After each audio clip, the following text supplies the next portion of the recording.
diving deep into something we all deal with every single day: authenticity in the age of social media. Hey, is what you see even real anymore? Hey,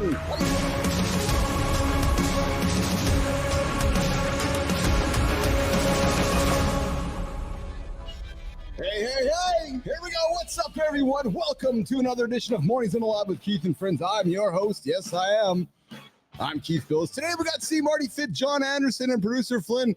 She's off rocking and rolling with some big obligations today. Flinner, go get it today. Hey, listen, today's World Mental Health Day. So if you're getting up today, let's focus some attention on that. And what we like to do here in the lab is focus on mental health every single day. But hey, listen, we're coming up to you with a ton of great content this morning.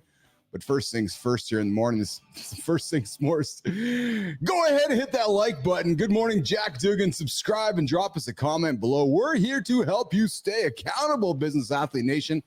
And we want to know how you are crushing your goals today. And remember, at the Business Athlete Performance Lab, we're all about building business athletes. So whether you're a business leader looking to integrate some fitness and wellness into your life, or if you are an athlete trying to need some help with the business world, this is the place for you. So let's get after it. And listen, let's remember, this is an explicit show. If you have kids in the room, I invite you to walk them out. If you have kids in the room, I invite you to put some headphones on. But hey, let's bring up the crew here onto stage. We got Marty, we got John, and we got, there we go, boys. What's shaking today? Hey, guys, what's shaking? I got some music in my ears here. How are we? Nothing better than a good cigar and a cup of coffee at 5:04 in the morning. That's my weakness, man. Oh, man. Johnny's rocking a brand new shirt today. He's rocking a shirt that is, Johnny, let's see it, brother. We rebranded the logo. Yeah. Look at that. Look at that. Fuck excuses is what it says on the shirt today. It's still PG because that's the logo where the C is supposed to be. Oh, so I like that. I like that. PG, that's it. So for all of you that are afraid of offending your neighbor or somebody else that you're afraid of offending, don't worry about it. That's it. Cuss words are bad, John. Just let their mind go where you want it to go. That's right. And Marty, of course, is rocking the blue. I think it's blue. It's a blue, less brunches, more crunches shirt. It's blue, yeah. He's got the red headphones on, rocking this morning. And hey, listen, just a quick reminder. I got black on black with the black glasses, black hat, red, some kind of logo hat on my head here. Still working the Apple merchandise. But listen, just a quick reminder, don't forget to hit that subscribe button, nation. You got to hit it. And if you're enjoying the show, send it to a friend who needs some motivation. Drop us a comment. Let us know what's on your mind, what goals you're chasing, because we're here to keep you accountable and help you level up every single day. Listen, boys, let's cut through the bullshit for a second. We're all drowning in this social media driven world where everything's a performance. Everybody's out here trying to look like they got it all figured out. Perfect this, perfect that, perfect this. Let's be honest, man. I'm suspecting much of it is a lie.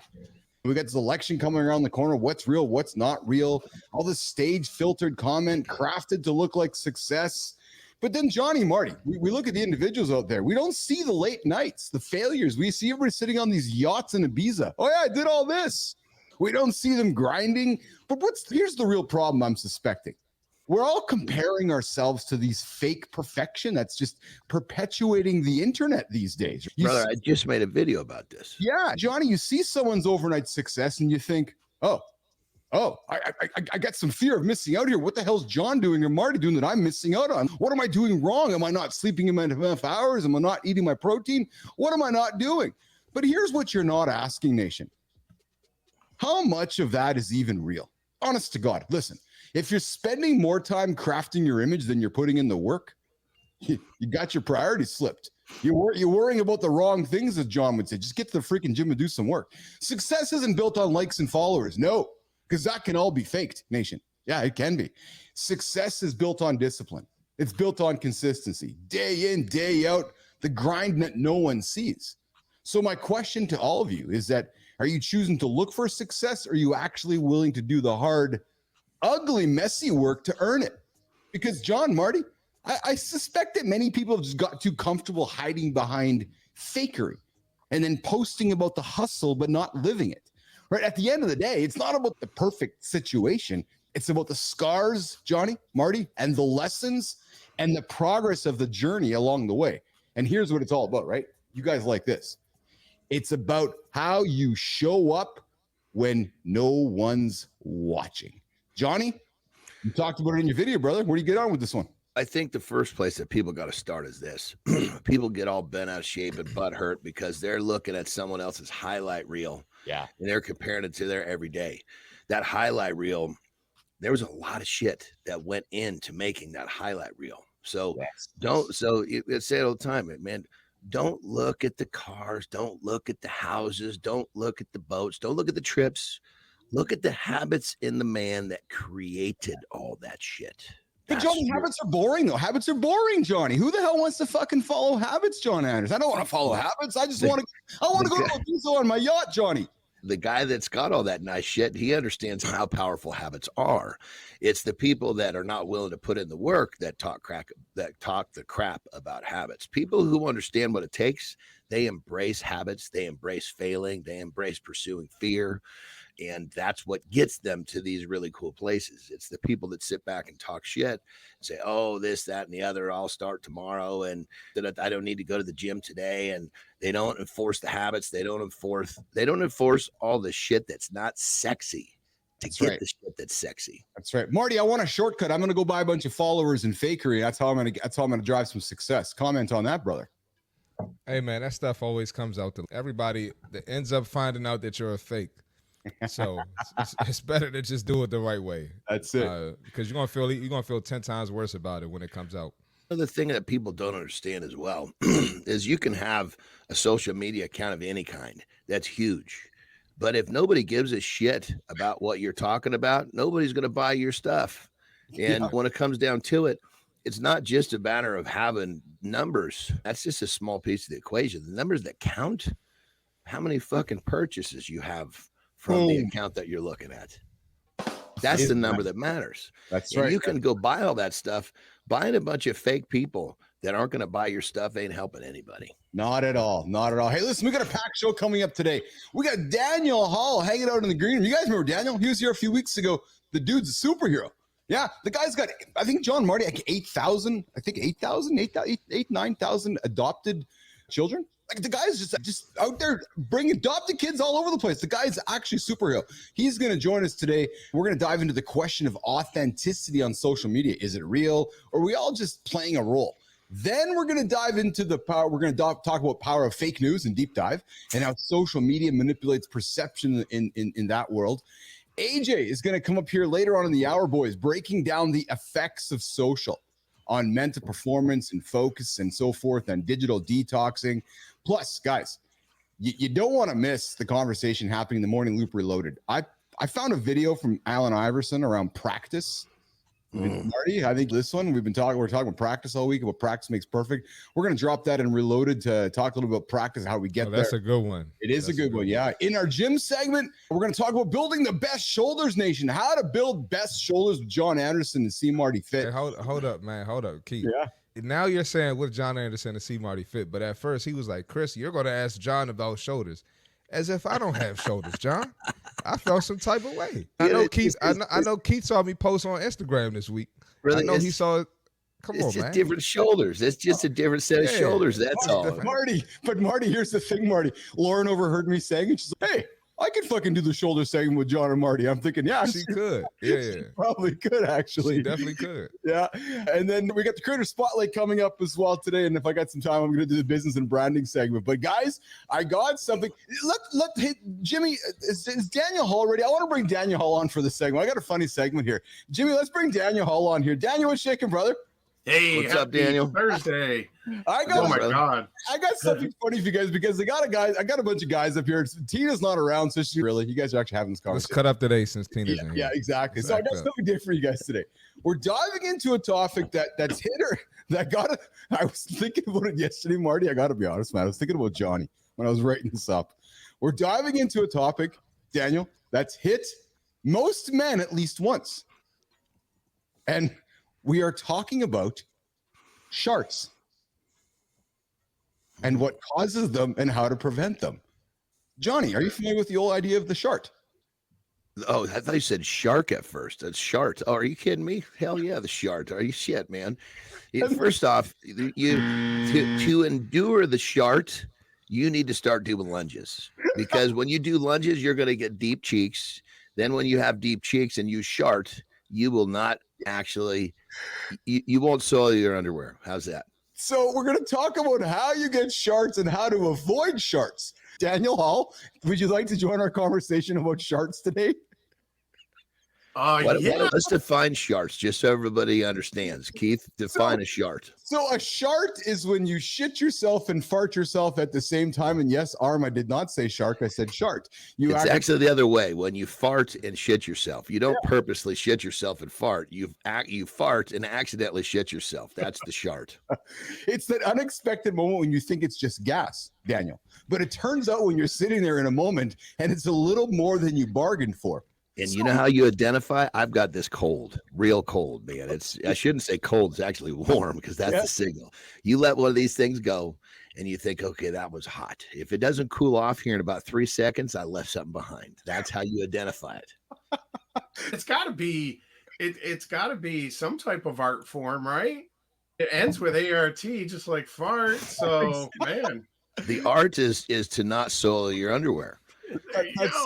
That's it. So here's something to think about, nation. Is it just about what you eat, or is there more to it? Some people say stress plays a huge role in how your gut behaves. So no, it's not just about the food, it's about how you're feeling overall. Here's what we know. It's all about keeping the digestive system healthy, avoiding greasy, heavy foods before workouts, Johnny. And if you got something important going on, maybe skip that questionable burrito. Marty, got to keep the hydration. Water keeps the digestion running smoothly, but not forgetting the fiber, right? If you're forgetting the fiber, your body's going to remind you in all the wrong ways. And the next thing, you're going to be sharting all over yourselves. Marty, any comments on sharting, brother? Have you had any experience with sharting? I got a funny sharting story. I don't know if I should tell it with Carter not around here, but Carter had a fun sharting story. But only time I shart is either when I got a stomach virus or alcohol. That's the only time that's it. Outside of that, that's it. I'm not a sharter. Johnny's a pro sharter. He's a pro sharter and a pro shitter. And here's the thing too. The crazy part about this, if we want to talk about the supercharged version of this conversation, because this is like the minor leagues. When you're in the strength world, when you get lifting really heavy shit, when you're lifting 800,000-900,000 pounds, I can't tell you how many people have shit their pants in the middle of that. Now, I'm not talking about shart. I'm talking about a loaf or a log, where you're seeing someone like you can tell, because the wife or the girlfriend is going to come meet them once they step off the platform or whatever they're doing with a pair of clean drawers, and they're going to disappear for a little while. Dude, I never even thought about that. But is there ever logic in that? Isn't there, Daniel, Marty? If you're Eddie Hall lifting 1,100 pounds and you've had a burrito a few hours earlier, it's going to have to get out of your body. There's just no question about it. If you've crushed a Five Guys, Daniel, and you're like, yeah, I'm going to go do a big lift, I can assure you it's going to work itself out of the body. Johnny didn't even think about that, brother. Keep in mind, it's not everybody. When it comes, I've sharted 1,000 times, but I've never shit my pants on a heavy lift. But I know a lot of buddies who have, and it's not a one-time thing. It's when you think about, I'm going to lift this weight, or I'm going to break my back, or I'm going to lose my arm, or whatever you tell yourself. Shitting your pants is pretty low on that totem pole of importance. You'll shit your pants every time to get that lift. Yeah. So, all right. So here's what we know. Nation. Here's the bottom line. If you want to avoid that unwanted surprise, you've got to stay mindful of what you're putting in your body, guys. As you get up for your day today, you're not hitting the snooze button. Good morning, Mike Sullivan. I'm talking to you, brother. Eat clean, stay hydrated, and keep an eye on how stress might be affecting your gut. We were talking about gut health yesterday. Remember, a little prevention goes a long way. And if you're going to go lift something heavy, yeah, you might want to just be around the bathroom, or go have your partner around the area, because that might just help you out. So it might be something you might want to consider. And hey, if you got your own digestive mishap stories, we want to hear them. Drop them in the comments. We're all in this together. And if you're finding value in this conversation, I don't know how you couldn't find value in this conversation about sharting. Make sure to hit the like button, subscribe, share it with a friend. We've got a packed show ahead coming up. Center stage in a minute with Daniel Hall. We're going to dig into social media and authenticity. But right now, we got a sound effect that sounds like this. And Jimmy, we're going to walk off Marty, John, and Daniel. We're going to get to the accountability check-in. All right, let's do this. It's time for the accountability check-in. We live in a world of filters, perfect feeds, curated highlight reels. That's just all we see. But you know what? Here's the reality, nation. Life? Real life ain't polished. Nope. Shouldn't be. As business athletes, we just don't show up when things are perfect. Fuck no, man. We show up, period. That's just what we do.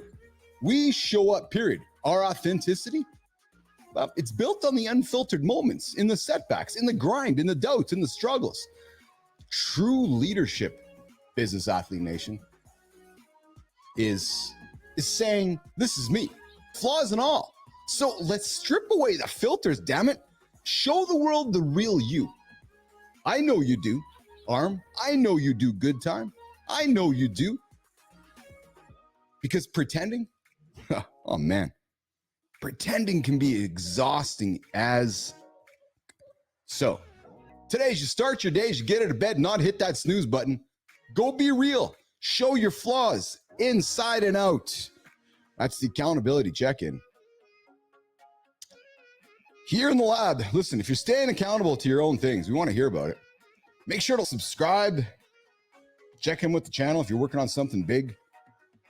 Because we're all pushing this together, guys. Mornings in the lab. Every weekday, 8 o'clock Eastern time. So join us. Like the channel, subscribe to the channel, comment. Let's bring back up Johnny and Marty and so forth. All right, we're going to get into it. Center stage, the big segment today. Respect, Good Time. Good to see you there. We were talking Sharts, man.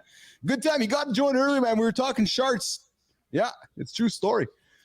All right, Daniel, Johnny, Marty. Today we got someone who's been pushing boundaries in the world of software development. He's been here before. Daniel Hall, over 2 decades, Microsoft full stack developer, been coding since the age of, Johnny, 8. And his expertise, yeah, exactly.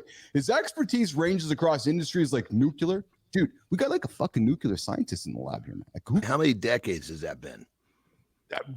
Daniel, that's like a long time. Yeah, 4.5 decades, but never knew I was going to come into the Shark Tank today.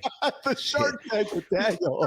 Well, and here's the thing about that. People, generally speaking, people don't even do they don't focus on one skill for even a decade. Yeah. Like I've been lifting weights for 4 decades. When you do something, I don't give a shit what it is for 4 decades, you're going to be really goddamn good at it. So, brother, right on. I know. So let's dive right into it. Let's dive right into the heart of today's topic, Daniel. So you've been doing this, as we've said, for decades. Martin, not just a couple of days. No, Daniel's been doing this for a while.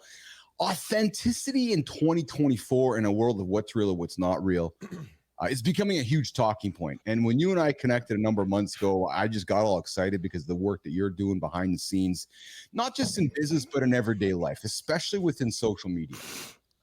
Daniel, from your perspective, let's start here in the center stage segment today. As someone who's seen tech evolve, how do you think the rise of all these digital platforms that are around us today has ultimately impacted the way that we present ourselves online? Are we moving in the direction of more authenticity, Daniel Hall? Or is it as obvious as it seems that we're moving in a direction of more inauthenticity more than ever? And is there a balance, Daniel Hall? Yeah, there is definitely no balance there. Just because I can identify 24,000 plus people that are choosing to be inauthentic on the platform while faking it right out in plain sight. But I did want to say that one of the things that we should all live by is one thing that Russell Crowe said in the movie Gladiator. What we do in life echoes through all eternity. And if you choose to fake it or you choose to cheat, that's what people are going to remember. They're not going to remember your vanity metrics. They're going to remember how you made them feel. It's never going to pan out.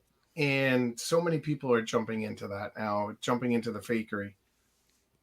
Daniel, some people today in 2024 might say that, and I know when I got back into the social media world 12, 14 months ago, social proof is all that matters. That's it. Yeah. That's it. But yet, if you want to grow a business, you might be creating a bunch of social spoof that we are creating. What do you say to those that are waking up today, starting out their business in social media, building their profiles, building their followers, building their businesses, going, you know what, I got to go build a bunch of social proof, so I'm going to go build a bunch of social spoof instead. Is that just part of the game in 2024, Daniel Hall? That is part of the game. The social spoof is real, and it really is concerning with the elections and stuff in the US coming up. And I've seen just a lot of stuff being faked and fake news being put out. And it's scary how easy it is for somebody with a fake account to target you to get yourself in trouble. And you don't even know what's happening. Lean into that a little bit, Daniel, when you say you don't even know what's happening. So let's pick on John Anderson for a second. So are you saying that somebody could take John's account, make it fake, and he has no idea somebody's got behind him and perpetuating all this fake content on the platforms? And when we're talking platform nation, we're talking LinkedIn, we're talking X, we're talking Instagram. But right now, specifically for our conversation today, we're mostly leaning into LinkedIn. But are you saying that somebody could just take over John or Marty's account without them knowing? And then 100%. Oh, tell us. 100%. So you have all these automated platforms that are out there where you can go and create what are called engagement pods, and you can have people join those, but it's all automated. And the unique thing about that is you can create a fake account on LinkedIn. I'll speak specifically to LinkedIn right now. You can create a fake account on LinkedIn, join one of these automated platforms, and then go and take one of John Anderson's posts and say, okay, I want to give John Anderson's post all this engagement from my pod. I might have 400 or 500 people in my pod, but I want them to use AI to comment and react on that one post that John Anderson just dropped. There is no validation out there whatsoever. There's nothing stopping me from doing that. And John wouldn't even know it was happening. So to interrupt you there, so John, I'm gonna do a role play here, nation. So don't hear me literally here. So John's a card carrying blue member of politics. I don't care what color he is. And all of a sudden, John is spewing content out that is suggesting he's a red carrying member of politics. And what you're saying, Daniel, is he has no idea that this is happening. Correct. No idea. Unless he knew how to. Go ahead, John. I was going to say, I've experienced some of this, but not quite this way. I've had multiple accounts that have been created to look like mine. And then almost always they're up to no good. And then I got to report them. I got to have my team. It's crazy. Between my team and friends, we got to report these things 25, 35 times before they finally take action. On the flip side of that, I always look for the good, even in the bad. Yes. And just recently, so my social media manager comes to me, sends me a text. He says, "Oh, we got another one." And I look at it closely, and someone who's imitating basically me, they even got a sales page on their on the profile. Like, you son of a bitch. So I clicked the link, follow it down, and it was my sales page. True the T, I checked it. It was literally led back to me. So I was like, you know what? I guess there still are good people on the planet here who are actually using this to promote others. Not very often, I would say, out of probably very small percentage. But anyway, I just thought it was refreshing to see that somebody actually used social media to go the right way with this, to actually say, you know what, I like this guy. He motivates me. He's helped me. I'm going to basically promote him.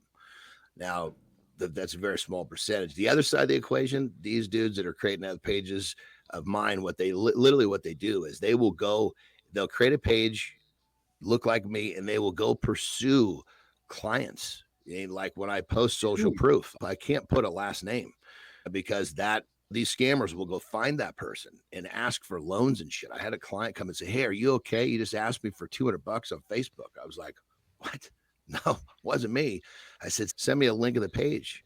Yeah, God knows what this guy was up to, but it's pretty crazy when people and here's the thing, put that energy into doing good and you'll get further along than all this energy you're putting into doing bad. That's the funny thing, isn't it? That's the irony in this, is that there's so many people putting all this effort into the bad stuff. And you're like, wait a minute, if you put that effort into the good, you might have some great results. Marty, when you're hearing Daniel talk and you're hearing Johnny talk, it's when Daniel's like, yes, social spoof is just the way the game is played today. right? Marty, I know you're very active on Instagram. You got a great following. You build your business there with less brunches, more crunches. As a 31-year-old businessman, Marty, do you just accept that spoofery and fakery is part of the social game in 2024? Is that just a reality, Christopher Martin? Just part of the game.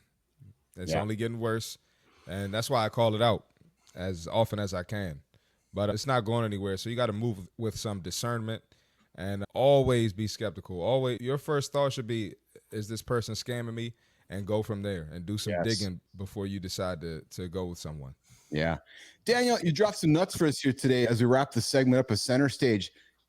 Give Business Athlete Nation, give John, give Marty, give Keith one thing before we move into deep dive and continue this conversation on inauthenticity and so forth. But let's lean into I'm sorry, Keith. You said you dropped some what? I thought he said nuts too. Hey, Did you say you dropped some nuts? I did say drop some nuts. He was trying to say drop some nugs. I'm sure he was trying to say nugs, but nuts came out. We'll take it. We don't got Tina here questioning everything I'm saying right now, so I'm just saying we're dropping nuts, Marty. I gotta play Tina's role. That was crazy, man. You're not starting, are you? Daniel Hollander today is dropping nuts while Billis is sharting in his pants. But Daniel, what's the one thing that you want people to take away when it comes to being? So I want to get into fake news and the engagement pods and so forth in the next segment, a deep dive. But let's talk about this one thing, Daniel, before we get into Marty's fit tip. One thing that people can take away from being authentic on social media is it what Johnny said, which is damn it. If you're going to put the work into positivity, or is it what Marty says, which is not, you just got to accept the fakery and just deal with it. Daniel Hall. Life is not defined by how successful you are. It's defined by how well you can recover from your mistakes. Chaos will always breed success if you can wield it successfully. Yes. And that being authentic, that is what being authentic is about. Everybody has a story. Everybody has the pain. It's how we choose to deal with that, whether we need a tribe to help us deal with that. It's how we choose to make it through. That's how we grow. That's how we're successful, not by all the money and all the glamour and the vanity. Yes. And how do you react when nobody's looking? Yep. That's it. That's exactly it. And hey, if you're vibing with what Daniel's saying, hit that like button, subscribe, drop a comment below, and tell us what you're doing to stay authentic in a world of filters and fakeness. And remember, we're live every single day, 8 o'clock Eastern time, not fake. No, we're live, real human beings. It's funny because I was just telling Marty and John on the show here before the show started, people are like, I'm tired of the fake AI influencers. I'm tired of the fake AI hosts. Can we get some real entertaining hosts? I'm like, yeah. You come hang out with Keith, John, and Marty, 8 o'clock Eastern time, joining us here on Mornings in the Lab. You're going to get some real hosts, and you're also going to get at this time the See Marty Fit Tip, where Christopher Martin gives you guys something from the fitness world to think about. Marty. Come on, man. What do you got for us today, brother? Man, let's rock. We got some good stuff. It's for the fellas. All right, fellas. This is going to be a sore spot for some of y'all. But this is what we're here for. We're here to talk about the things nobody wants to talk about. Fellas, how do we get rid of the man boobs? Yes, I said man boobs, all right? First step, you got to focus on overall fat loss. You can't just target your chest. But I'm going to give you some chest exercises to start with, all right? Push-ups, simple.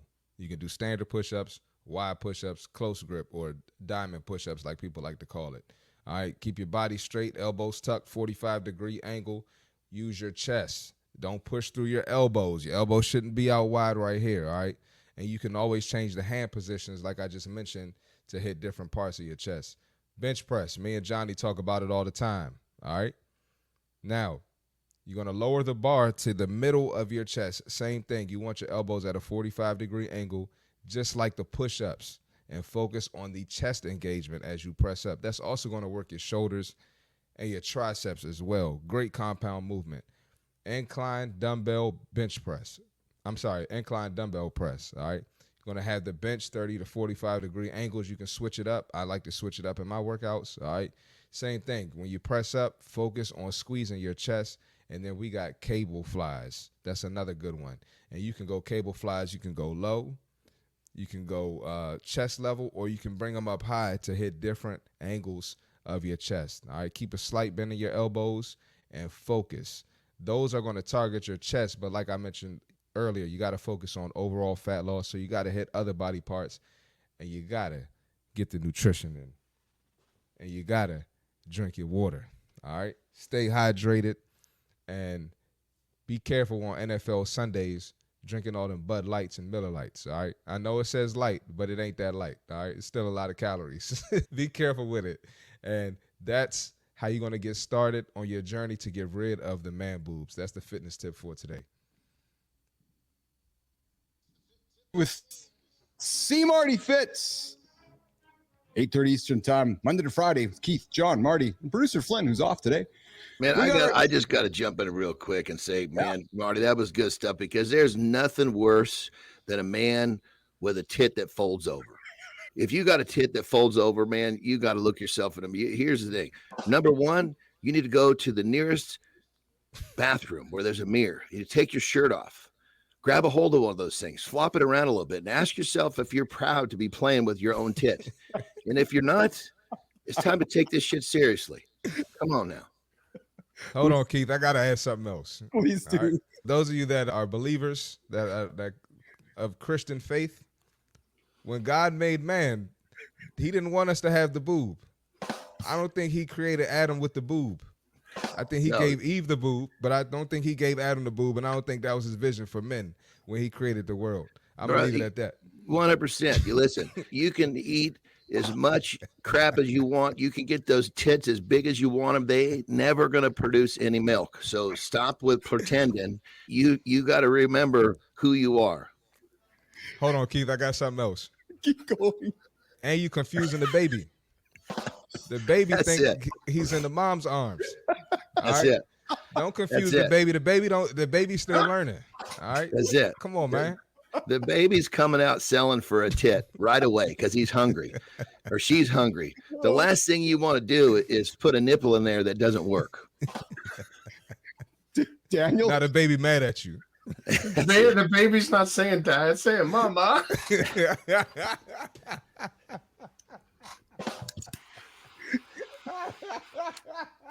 if you guys want to learn how to create, you guys are milking it too much here.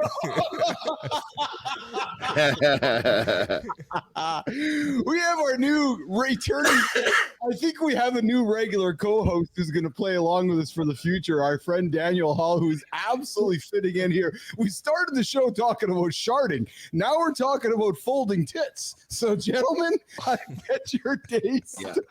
When you got to lift it up to clean underneath there, you've gone too far. How far is too far?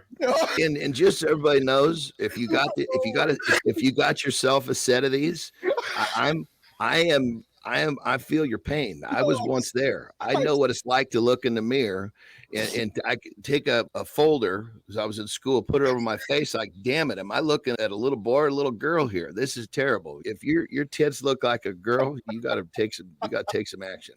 You got some work to do, fellas. Oh my God. All right, we're hanging out with Daniel Hall here. Mornings in the lab with Keith, John, and Marty. We're talking sharting. We're talking inauthentic social media. But listen, here's the thing, guys.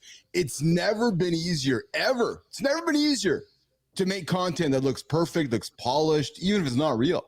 Whether it's AI-generated images, likes, misleading videos, creating fake content, creating fake news. It's just so simple now. You heard in Center Stage how somebody was pretending that they were John.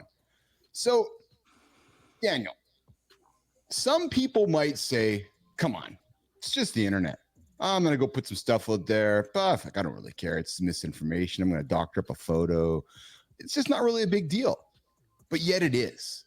Where's the line, Daniel, on just accepting something, we're taking it out there for granted? And where does fake content go from harmless entertainment to actually harmful content? And I really want to go here in the next few minutes, Daniel, because I think people just aren't really thinking about how harmful this could be. Daniel Hall.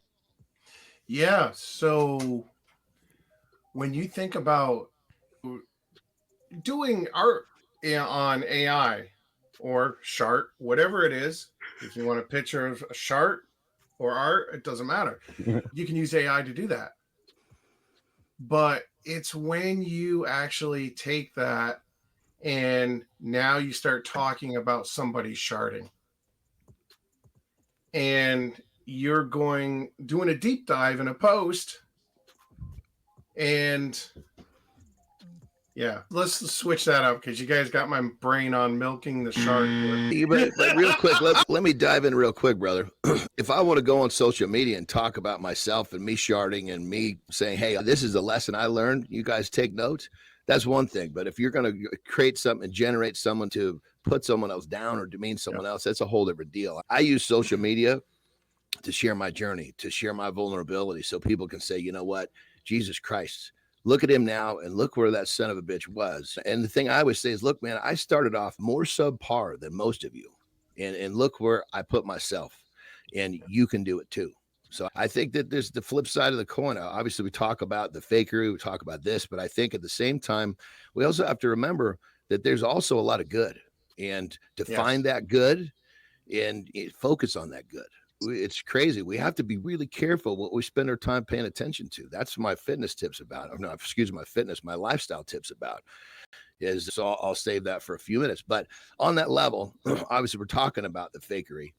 But so Daniel, I was just jumping in real quick when you're talking about creating something that might be embarrassing or harmful to somebody else. When that's a story for them to share themselves.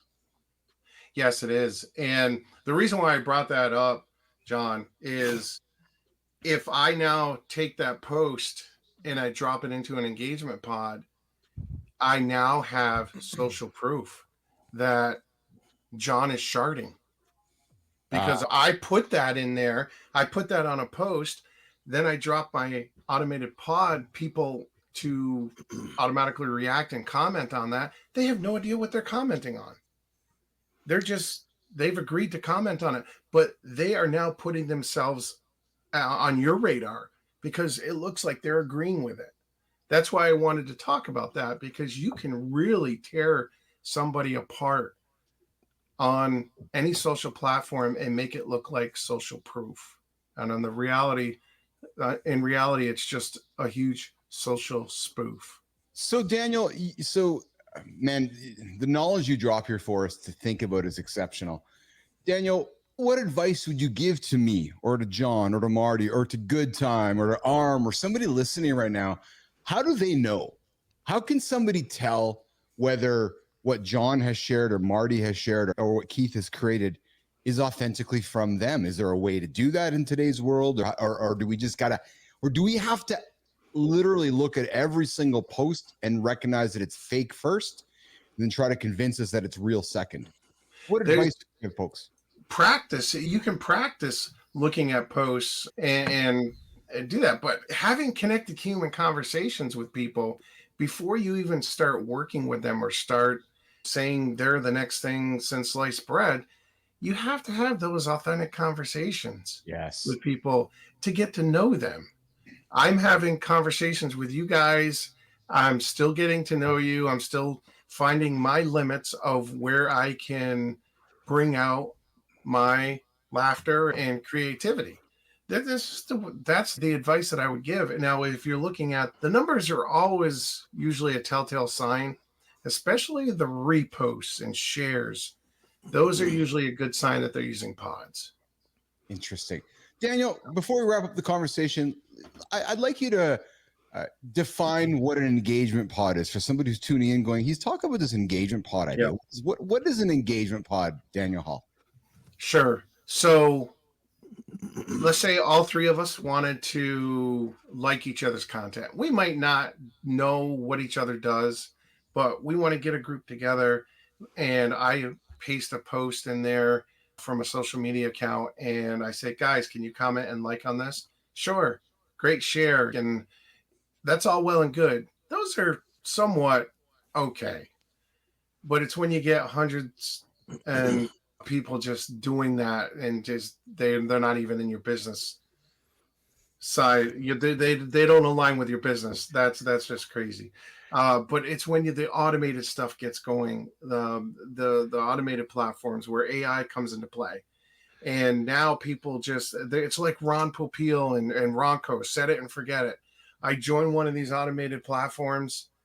I agree to like everything that comes through that I'm in a pod for, and I agree to comment on it. It doesn't matter what the comment is. I'll just let it fly. I just want to make people look like I'm engaging. That's scary. The haters must be using these things, man, because those dudes come in swarms, man. Yeah, Man. It's like a pack of locusts, man. They come in there, they suck up all the resources, and they move on to the next one, man. Oh, it's crazy. We're going to get to lifestyle tip here in a quick second to wrap up with Daniel Hall. But this is why I wanted to invite Daniel Hall onto the show here. And my goal here is to do this again, especially as we get closer to the U.S. election. And I know we're not about politics in this show, but we're about informing folks. And I just want you all to hear me really clearly. What Daniel's talking about is that one can easily create some content around the election coming up, put it into an engagement pod, whether it's real or not real. It doesn't really matter. Create the content, put hundreds, thousands, millions of people in that pod and hit submit. And that information is easily and instantly disseminated, not knowing whether it's real or not real. And nation, that's happening today. I'm not trying to fear monger you. I'm just telling you it's happening. So as Johnny says, if you're out there today going, I'm going to make a choice today, here's the choice. Put the work in. Just please put the work in. Yeah. Daniel Hall, let's wrap it up, pal. What's one thing you'd give somebody some advice today as they get on with their day with some of the things that we talked about? One piece of advice, Daniel Hall. Be yourself 100% of the time, whether you're online, offline, talking to somebody on the phone. Just be consistent. Be you, because people will figure that out sooner or later. And I think what John was alluding to earlier is it's always going to come back. The bill is always going to be due at some point. And if you're faking it till you make it, people are going to find out what that fakery is all about. And they're going to see you in a completely different light, because I'll tell you from experience, people will remember the bad shit. Yeah. Let me just comment real quick on that. I love that, Dan. You said fake it till you make it. That saying is so misunderstood. Yeah. Fake it till you make it doesn't mean go buy a bunch of shit you can't afford. Fake it till you make it means do all the difficult shit that nobody can see until you make it. Don't look at this from the side of, okay, I'm going to go leverage myself and buy some crazy car that I can put in my posts. Look at it from the side, okay, I'm going to get up earlier than everybody else. I'm going to do the shit that nobody else is willing to do so I can make it. So don't confuse that statement. Somehow, some way, people took that the wrong direction. It gets a lot of people in trouble. Very true. Hey, listen, you're hanging out with Keith, John, Marty, and our guest, Daniel Hall. Daniel, you come back and see us again, brother. Listen, let's do this again as we're heading closer to the U.S. elections in a month. Can we do this again, brother? Because absolutely. I want to keep informing the world. I want folks to know they can come by Mornings in the Lab with Keith, John, and Marty and get the information they're not getting anywhere else, because we're having the conversations here that nobody's having anywhere else. Daniel, my brother, you go take care of your family. Take care of yourself. We'll see you again. Okay, pal? Thanks, guys. Appreciate it. All right, Dan. Yep. Awesome. Thank Hey, you, Daniel. if you are feeling this conversation, drop us a comment below about how you stay authentic online. Have you ever caught yourself sharing something that wasn't quite real? I know you have. We probably all have. How did you handle it? Did you like it? Did you comment on it? And if you're getting value from this episode, I invite you to hit the like button, subscribe to the channel, share it with somebody who needs to hear this. Good morning, So Young. I see you there as well. Listen, we got John Anderson coming up with this sound effect. Jimmy, hey, boys. Producer Jimmy's doing a hell of a job producing the show today. Jimmy's doing a great job, brother. Thank you, buddy. AJ Seglin's hanging out in the green room waiting for us. He's got some mind fuel. The mental dude. Yeah, since first day, I'm like, hey, he's the mental dude. AJ Zeglin joining us after lifestyle. Yeah, stick around for that. Anderson, you're up, pal. I got my tongue tied here. Let's go. All right. Caution. This is serious business. When I say this, listen closely. Be careful what you think about. It's pretty crazy how what you think about will come true much more often than you think. Let's make an example really simple. Let's say that you're having one of those days, it's just not going your way, and you're thinking about reasons why you shouldn't go to the gym. You think about that long enough, you'll find the reasons you need to not go to the gym. Now let's flip that around. You think about, yes, this day's a bitch, but you start thinking about reasons why you should go to the gym. guess what? You're going to find the reasons you need to go to the gym. So be very careful. You're going to get what you think about much more often than you think. So make sure you are thinking about the shit that serves you getting to your goals and the life you truly want. Rock and roll. John Anderson, the lifestyle tip daily, 8:45 Eastern time. Something to help you move your life forward. All right, now it's time for Mind Fuel, where we dig into the mental side of success. I should have brought AJ up here earlier when we were talking sharting. AJ, you missed the sharting conversation, brother. AJ, what's up, brother? How you guys doing? It unfortunately happens to all of us at some point. Today we're talking about something we all deal with. No, not sharting. The constant pressure of social media. And our good friend AJ Zeglin, who's here every single Tuesday and Thursday for Mind Fuel. AJ helps athletes and business leaders achieve their big goals through the power of the mind. He's here to break it down for us today. We're going to talk about digital detox and how stepping away from social media can actually help us reconnect with who we truly are. Brother, welcome back to the show. We're living in a time, AJ, where everyone's constantly online, pushing and maintaining this perfect, polished image, perfect content, perfect everything. But AJ, we both know that so much of it isn't real, and it's messing with people's mental health. I got to think there's guys coming into your office, into your clinic saying, dude, I'm just fucking messed up with all this social media stuff. It's FOMO. It's messing up my work life, messing up my personal life. Let's talk about the importance of taking a step back, a digital detox. AJ's like, for sure. And you know what? I think I'd love to tie this in to start into John's lifestyle tip, because I think they're actually connected with one another. Yes, sir. Yes, sir. When we're consuming that information and we're looking at information, it can set us down a path of either positive or negative. Also, like you guys were talking about before we jumped on, I caught the last little bit of your previous conversation. Nothing is inherently good or bad on its own. It's how we use it, how we perceive it, right? And social media, when we consume it from a standpoint of, I don't have this, I don't have that, they're better than me, they got this, my life sucks, why am I not doing this, blah, blah, blah. We can get caught in that negative loop. And what John was talking about in the lifestyle tip there, we actually have a name for that. There's a group of neurons in our brain, and we abbreviate it RAS, but it's called the reticular activating system. Oh, yeah, baby. And the reticular activating system basically acts like a screen or a net, right, around our brain. Did you guys already talk about this? No, not at all, bro. I'm just putting it up because this is 100%. This is perfect, brother. Go for it. I love it. Perfect. I didn't know if maybe I missed it earlier. No. So, how this works, think of it as a screen or a net, because at any given moment, we are just overwhelmed. We're flooded with millions and millions of pieces of information. You step outside your house right now, there's millions of sights, sounds, different shades of color, all this information coming in that we're processing.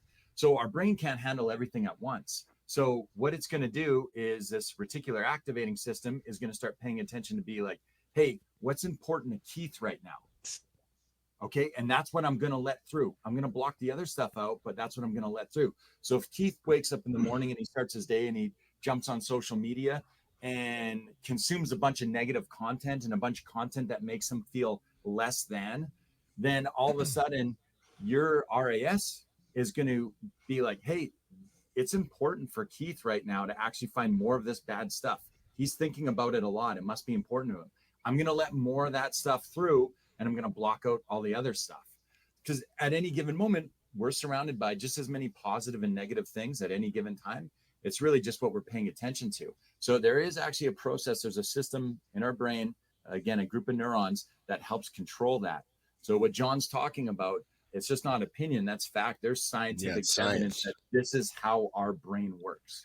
And on that level, I always like to simplify shit to help people understand what we're talking about. It's a little complex. Think about it like this. When you say that you get a new car, maybe you get a red certain type of sports car. Let's say you get a red Mercedes, so an SL 500, whatever it is. You get that car. Obviously, that car was important to you. You got it.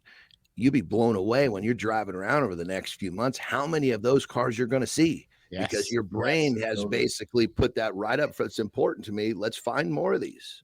And so it's just what AJ is saying is so true with social media, man. You got to choose what you're looking at. That was the thing I was going to say is you need to be careful who you choose to follow. And granted, now you get shit even when you're not following, just flip on by that. And you really have to, what you consume is really going to shape how you think and how you view your world.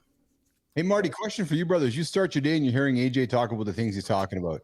And I know you roll over, we grab our phones. And when we started the show together, I was like, hey, man, this hypothesis, people start their day in the morning, let's get in front of them.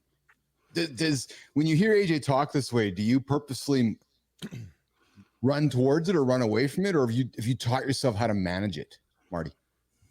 I'm more of a manager type of person. Because my client, I wake up super early. I got clients texting me. So I'm on my phone, and I always open my phone to start the day with something positive. And sometimes I happen to see the BS messages and some comments on my story when I do that. Like I said, I've learned how to manage it. And my whole morning routine is just positive. I'm listening to something positive. I get to the gym early. I do a whole stretch routine, the foam roll routine before my clients even get there. So I'm just feeling great. I think there are people who you don't need to touch your phone in the morning if it's going to ruin your day, if you see something negative or something's going to make you feel bad, because I know a lot of people like that. I have clients like that. So sometimes you got to find what works for you. Which is why we're telling folks to tune into this show first thing in the morning, a positive show to help you guys get started. 8 o'clock Eastern time, Monday to Friday mornings in the lab. And days like today, Thursdays, we got AJ Zeglin joining us here in the morning here. AJ, you got guys coming in to see you. They're caught up in all this. How do we know when it's affecting our mental health? What should I be looking for in my own world to say, you know what, I got to go talk to AJ, man. I'm just messed up right now. Is there one thing, AJ, what somebody should be paying attention to? Yeah, that's the golden question, right? Because it all comes down to our awareness. When we're looking at our mental health and performance, our mental wellness, the first step is always awareness, right? Because if we're not aware that something is happening, how would I ever change it? Yeah. If I have the worst habit in the world, but I'm completely oblivious to doing it and I don't see how it's affecting me, what's the likelihood that I'm going to take the proper steps to change it? There's nothing, right? I probably won't do it. That kind of golden question is, how do we make people more aware of how stuff is affecting them? And I wish I had an amazing answer for you. Do this one thing to become more aware, and you'll suddenly have this great sense of awareness, and then you can change all these things in your life, or it will help work through all these challenges that you're facing. Unfortunately, I don't have that one great tip, other than it's a bit of a process, right? We have a conversation like this, somebody hears it, and then they think, oh, does social media, is it affecting me in a negative way? And then they start to reflect on it and think about it and be like, you know what? I feel like I don't have great conversations with my partner anymore. We argue a lot more than we used to. Or I feel like I feel really crappy about my job or where I am in life lately. I never used to feel that way. When you start to reflect and think, and then as you're doing that, it's this exercise in building awareness. Once that awareness is there, then we have the ability to say, okay, this has become an issue for me. Like, now I want to take steps to change it. Let me just jump in right there, brother. You're so correct. And I love that. And one of the things I do myself that I also teach my clients, I'm just going to talk about the tip of this formula, but there's an exercise. And the last part of the exercise is basically asking yourself a question. What dumb shit did I do today that I don't want to do tomorrow? That little bit of inventory about what you did, because most people will repeat the same mistake over and over. And then that's what holds them back. And they don't, just like I just said, they don't even know they're doing it. Just put yourself on Front Street. Ask yourself, what did I do today that if I didn't do tomorrow would really move the needle forward?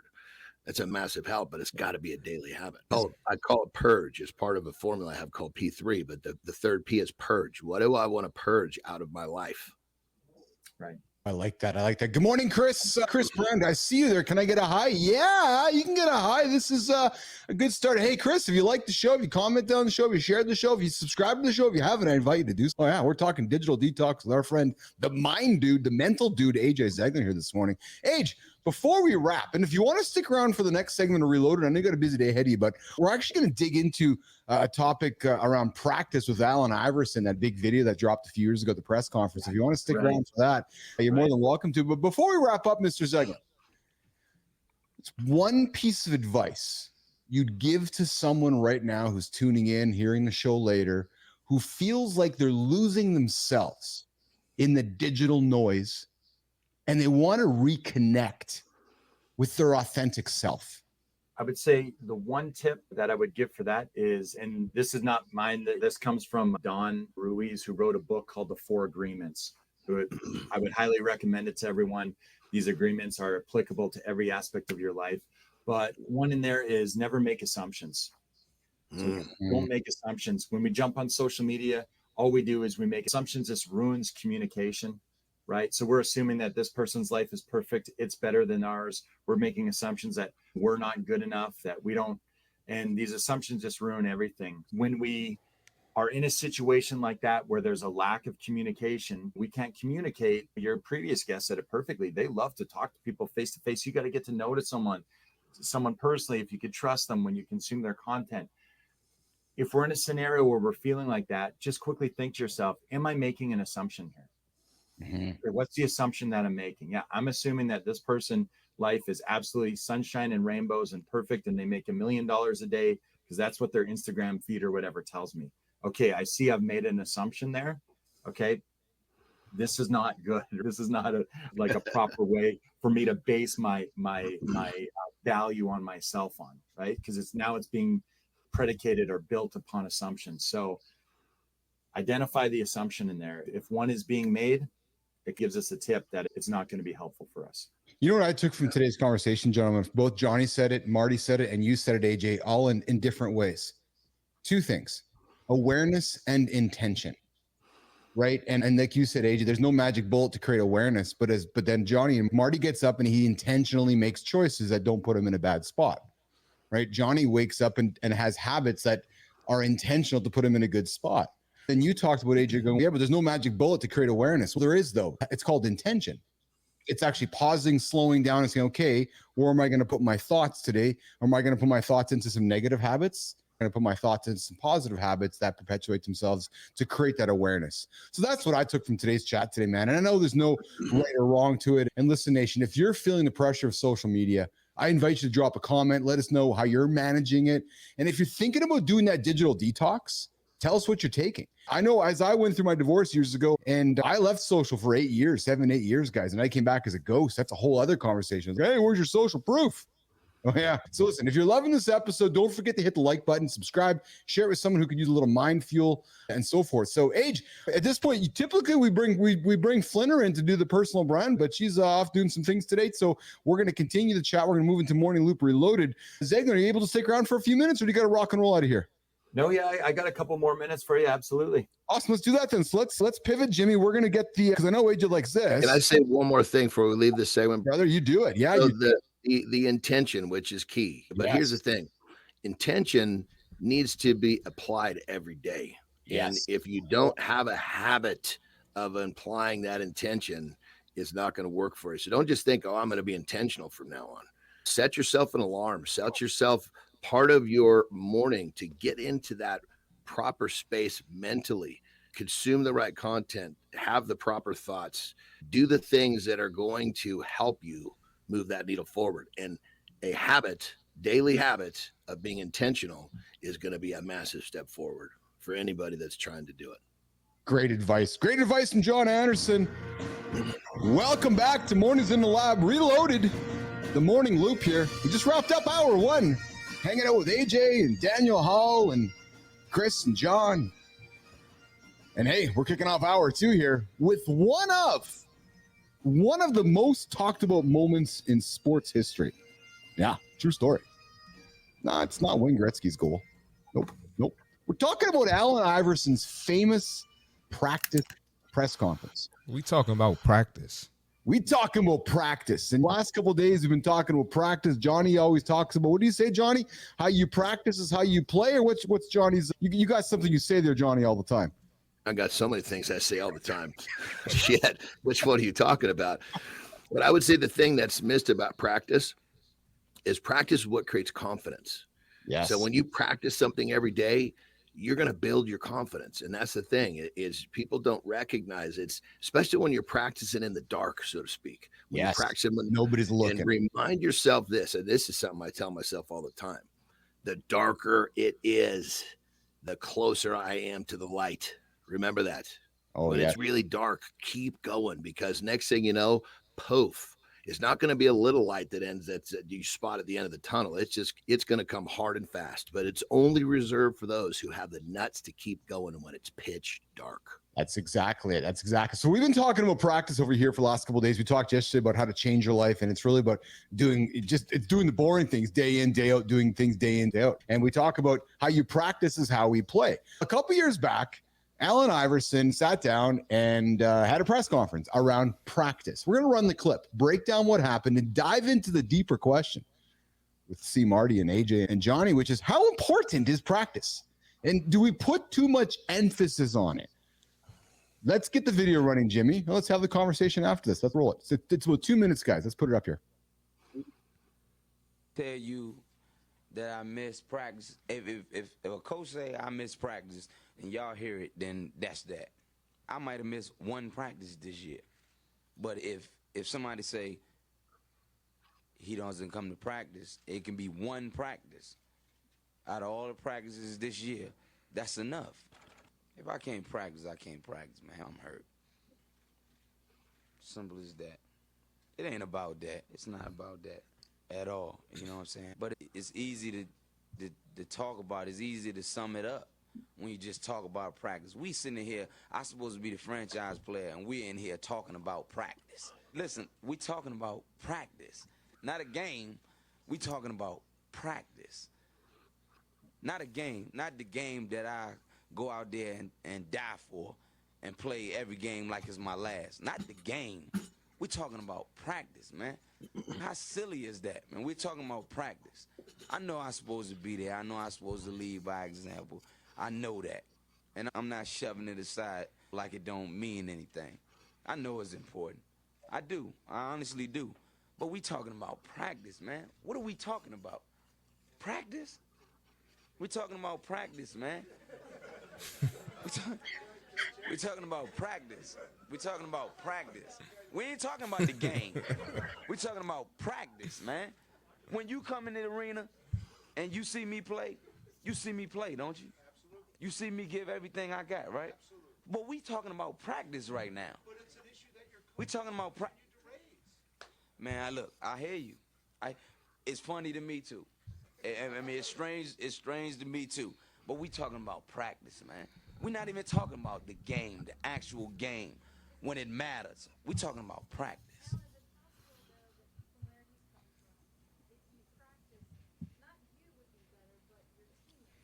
How the hell can I make my teammates better by practice?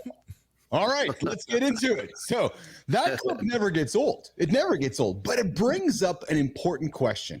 Marty, I'm looking to you first, brother. Iverson was one of the greatest to ever play the game. And yet here we are, and here he is sitting talking about practice. So what's the takeaway? Is practice really everything, Christopher Martin, C. Marty Fit? Or do we sometimes put too much emphasis on it? John talks about practice is how we play, especially when the game itself is what really counts. I want to hear, Nation, you guys are tuning in right now. What are your thoughts in the comments? Marty, you first, AJ, you next, and then Zeglin after that. I'm sorry, Marty, AJ, and Johnny. Marty, you first, brother. What did you take on this? Yeah, man, he's a franchise player. He's bringing in millions. When it's time to perform, when the game is on the line, you can count on Allen Iverson, right? That's what he's getting paid for. That's what you drafted him for. That's what he's known for. Now, I'm pretty sure if he missed practice, he had a legit reason. He said he was hurt, and if he's hurt, he can't perform, and people are coming to watch him play. So maybe the guy needed a day off. I think the reporters were also looking for a reason just to mess with him, because that's what the media does. They need a great storyline. So you got to understand that too. But at the end of the day, you got to perform. So let's move that to business. Are you getting the sales? Are you getting the results? If not, who cares what coaching course you took? Right? Because that would be practice for business. Oh yeah, I got the best. I work with Keith Billis and John Anderson, but you ain't getting no sales. So who cares? Mm-hmm. If you're the family guy, well, I'm working hard, but your kids don't care. You're not spending time with your kids. You're not spending the time with your wife, right? Are you performing? Are you performing at a high level, at the highest level? And Allen Iverson does that. So the practice stuff is irrelevant. That was the best analogy I could try to make to real life. I like that. So AJ, it's an interesting balance, right? You got guys like Iverson, you got guys like Bryant, James, clearly raw talent, performing at the highest level day in and day out.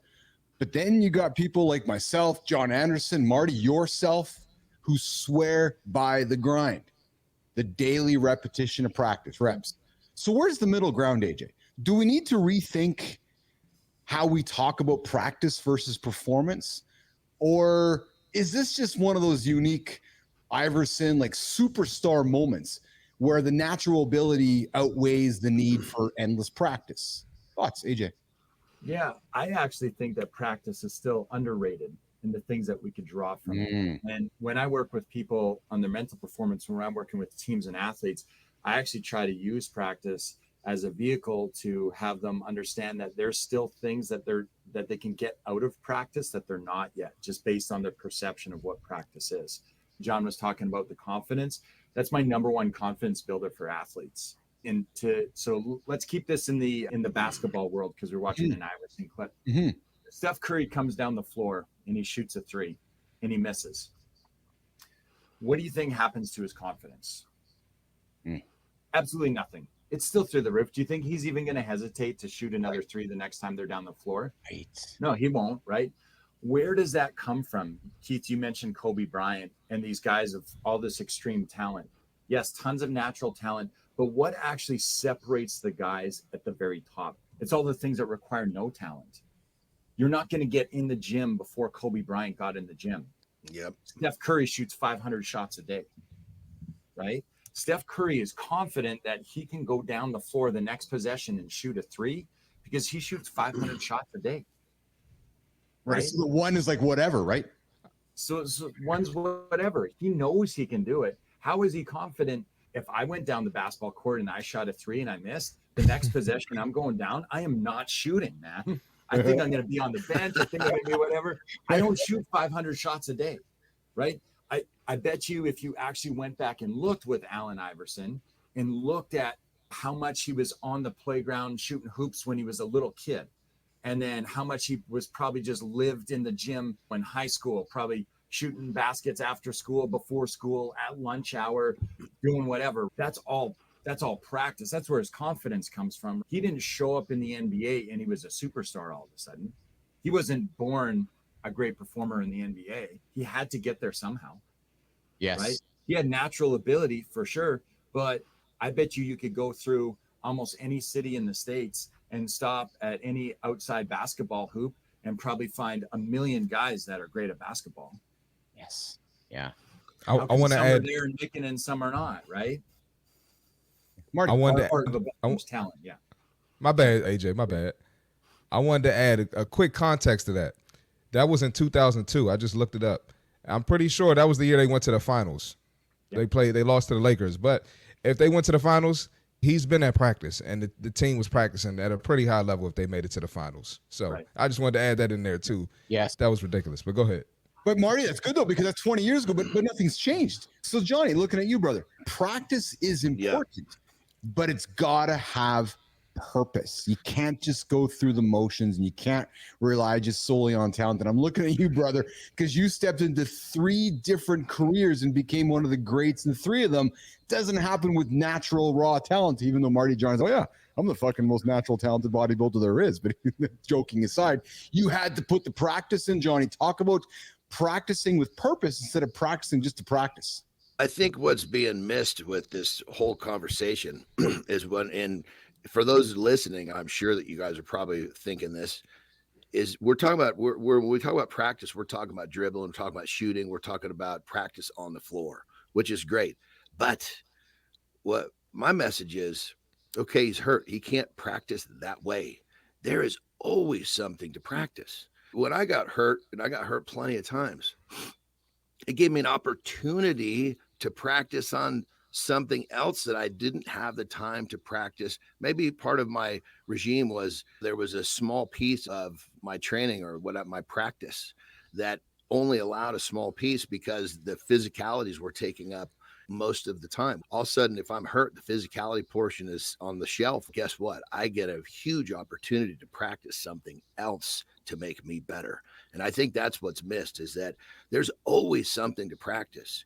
If you want to get better, it's there. An injury is in many cases a huge opportunity because it gives you a chance to focus on something else you may not have had time to focus on. AJ, let's bring this back to Mindfield. The mental, we talked awareness and intention. How can somebody practice mindfulness on a daily basis? Because I love what John just said. Just because you can't do one thing doesn't mean you can't do something else. Yeah. Right? Creating mindfulness requires intention. How can somebody practice mindfulness on a daily basis through intention so that they, maybe if they can't do something, they can do something else? AJ. So the best definition of mindfulness is just living in that exact moment. Yes. We're not worried about the future, which is all stuff that hasn't even happened yet. And we're not worried about the past, which is a whole bunch of stuff that can't be changed, right? We're just living in the current moment and appreciating everything that's happening in the current moment. That's mindfulness in itself, right? The best thing about mindfulness is there's opportunities. We talked about, let me take one half step back here. I don't mean to make this too long of an answer, but we want to simplify stuff. We don't want to wake up in the morning and have 50 things to be better, right? So let's look at things that have layers to them where we get physical benefit, mental benefit, emotional benefit, right? So if we're talking about practice, when I work with athletes, one of the best things is like, you're already showing up to the rink every day and having to go to practice. It's already something that you do. If we could increase your awareness that, hey, I can actually benefit from this in a positive manner, not only physically, but mentally and emotionally. Now I can practice with a higher amount of intent and I can check multiple boxes off something that I was already had to do anyway. If we're going to the gym. I think that the gym is probably the greatest mindfulness thing that anyone can have. When you're in the gym and you're working out, the physical benefits might be obvious to people. It is an exercise in mindfulness at its greatest, right? When you're in the gym and you're lifting, during that set, you're lifting that weight, you're thinking about the form, the technique, the way the weight feels. You are solely existing in that moment, right? When I'm under how much I love bench press, when I'm sitting there, I could have all these thoughts in my mind leading up. I'm trying to concentrate. I get down, I get set at bar. I'm only existing right in that moment. I'm not thinking about anything else. I'm not worried about anything in the past. I'm not thinking about anything in the future when I'm lifting that weight. It is the perfect vehicle for mindfulness, is getting in the gym and working out and exercising. We don't want to add a million things to your day. We want to have a couple things and do them really well and understand that these things have multiple layers to them and can benefit us in a very holistic manner. Awesome. AJ Seglin, Johnny, go ahead, buddy. Yeah, I was just going to say, like, just to break things down for people, keep it real simple. If you have a set time that you practice something, and let's say you get injured and you can't practice that, use that time you've already got set to practice something else. There's so many levels of practice. And when you are in the rhythm, you have a routine of practice, don't think that you can get better in so many different ways. So don't shortchange yourself. Having an opportunity to focus on practicing something else, in many cases, is going to open a door that wouldn't have opened had you not got hurt or not whatever happened that knocked you out of your normal rhythm. So don't for a minute think that stuff like this is not helpful. You just have to literally, there's an opportunity in every shortcoming. You just got to basically have the nuts to work through it and see it and go get it. But don't just think of practice as one thing. You can practice anything to get better. Practice is progress, the oldest cliche in the book. Hey, listen, if you're loving this discussion, I invite you to hit that like button, subscribe, share it with someone who needs to hear it. We're going to AJ Seglin hang out with us this morning. Hey, listen, we got the In the Gym segment with C. Marty and John coming up next. They're going to break down the ultimate shoulder workout. But while we're doing that, we're going to walk AJ out of the lab here. And we're going to Thank you, AJ. Thank you, AJ. Appreciate it. Walk John and Marty. That was terrible. And we're gonna break down the ultimate shoulder workout with not John Anderson, only with Christopher Martin and my beautiful wife Lauren Warniak. So Lauren's joining us for the show here. Johnny, AJ's gone now, man. Good job, AJ. All right, AJ's awesome, man. AJ joins us Tuesdays and Thursdays to talk mind fuel, getting yourself mentally sorted out to hit those big goals here. But listen, guys, John and Marty are going to talk shoulders. How to create the ultimate shoulder workout with Christopher Martin, aka C Marty Fit, and John Anderson. I'm going to get off stage for 10 minutes, go change the battery in my camera. These guys are going to chit chat or get at her. And then we're going to come I thought you were the shoulder master. And we're going to come back and wrap the show up. Jimmy, get me out of here, man. Put these guys on stage. I love it. All right, fire away, brother.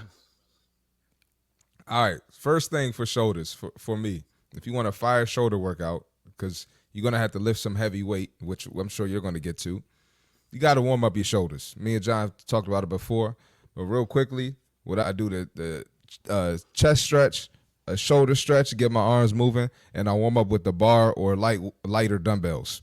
All right. After the warm up, John, or what do you do for your warm up? And after the warm up, what's your first go-to move on shoulder day to get bigger shoulders?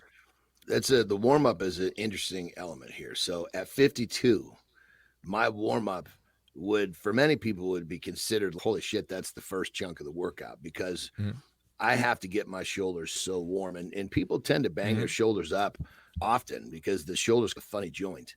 We'll get into that, but warming up is key. And so I would say for me, I'm going to do, like, in many cases, I'll do some really high rep lateral raises. Like we're talking like 30 to 50 reps, 5 sets. I want my shoulders completely engorged with blood before I move to something like pressing. Now, as well, if your shoulders are really filled with blood and a little fatigued, you're going to get more out of a lighter weight. The muscle doesn't understand how much weight's in your hand. The muscle understands the difficulty of what you're doing. So, for example, if I can warm up and pre-exhaust, and I can get nasty workout out of 100-pound dumbbells for shoulder press, I'm going to take that every time. But I'm going to go from that first exercise, which is because I warm up a little bit by rolling out, swinging my arms around, making sure the range of motion is there, similar to what you're talking about. Then I'm going to go into that really stark pre-exhaust warm up. Then I'm going to go into my pressing movements, because my pressing movements are obviously to me, that's what I built my shoulders on. It was obviously a seated dumbbell press, or my favorite is a standing barbell press. That is nasty stuff right there. That's a good one, man. I love standing and seated barbell press and dumbbell. And then I also, a lot of times on shoulder day for myself, I throw shrugs in there and I do the isolations, but I just go super heavy on those, man. That's just me. And I always go progressive overload. So I'll go shrugs, 135, 225, 315. Usually my lateral raise, my front raise, I'm doing 30, 40 pounds, maybe 45 if I'm feeling good. And then once I go up, bring the weight back down, I'm going like 30 to 50 reps, just burning that out, just really exhausting the muscle. So how do you feel about that? Progressive overload and then bringing that weight down to really just go crazy and really tire that muscle out. Yeah, let's go back in time a little bit. Like when I was training in my strength career, what I would do is I would start with my pressing, and I would just start standing barbell press. And I would just start working my way up, and I would do, say, a max set of 3 or max set of 5. I'd pick a fairly short number, and I would it was not uncommon for me to get worked up to a set of 5 with 4 plates aside on a standing barbell press. Now, once I reached that point where I couldn't, and keep in mind the gym used to always get pissed off because when you miss one of those, it's going to the ground. Anyway, but then once I missed one, I would basically tear it down, put it back up, and then I would go to a lighter weight. So I'd go to 315, and I would do a set of as many as I could. And goodness knows how many I would get. And then I would drop again to 275 and do it again, another complete failure set. And I would go down to 225 and I would do it again. So basically so like a drop set. Yeah. Keep in mind, I took rest between because my goal was to get the maximum amount of reps out of each weight. Keep in mind, part of the trick to this is when you go up to a heavy weight for a few reps, and then you drop the weight way down, your central nervous system is firing. So that weight feels extra light. So if you're looking to get a PR with a lighter weight this go for pretty much any exercise. Get yourself up to a really nasty weight with a lower rep range, drop down to a lighter weight and just go house. and you'll be blown away at how many Man. reps you'll get. No, that's real. Now let me ask you. So you go all the way up, you're going down, you're maxing out, you're going until failure, AMRAP, as many reps as possible. Mm-hmm. How's your cardiovascular system feeling? Because you got to be activating, your heart rate's got to be going crazy when you're doing that too, because you got to have some stamina to do that. Yeah, these are hit sets, man, especially if I'm trying to think like on a set of 225. Sometimes I wouldn't go down that far because that would be a set of like between 40 and 50 reps. And that took so much, that was a long time. And it wasn't always my shoulders giving out. It was the fact that I was out of wind. Basically the oxygen in my bloodstream wasn't able to keep up. And so I can't imagine. That's part of the whole thing in the strength world is you're trying to push your body to new limits in every which way you can. And yeah, those longer sets they're gonna serve a lot of different purposes. Your heart, muscle endurance, more than anything, it's gonna develop that mental toughness that when you think you can't breathe, when your core is all wiggly because you're so fatigued, can you get another one? Yep, you probably get another one, and guess what? You'll get another one after that. When you really start hurting, just ask yourself, can you get one more? And every time you get one more, ask yourself the same question. Can I get one more? You sometimes will get 6, 7, 8 of one mores when you didn't think you had one more because that brain's telling you to get out. Yeah, you got to feel your core on that as well. And man. Absolutely. So you burned the shoulders down. You did some isolations. You did some presses. How do you feel? Because sometimes on my shoulder day, if I got some extra time, I'll throw in some bench press and some lat pull downs or some pull-ups. Just something different, because you're working your shoulders on those as well. How do you feel about adding those movements into a shoulder day, maybe at the end of your regular workout? I guess it's a great question. It really depends on the individual. For example, if you got chest the next day in your program, probably not a good idea to do it to do some at the end of your shoulder. Oh no, I got legs tomorrow. I got legs the next day. Yeah, when it comes down to it, I guess it really depends on what you got left. Because my goal was to make sure that there was nothing left by the end of that pressing.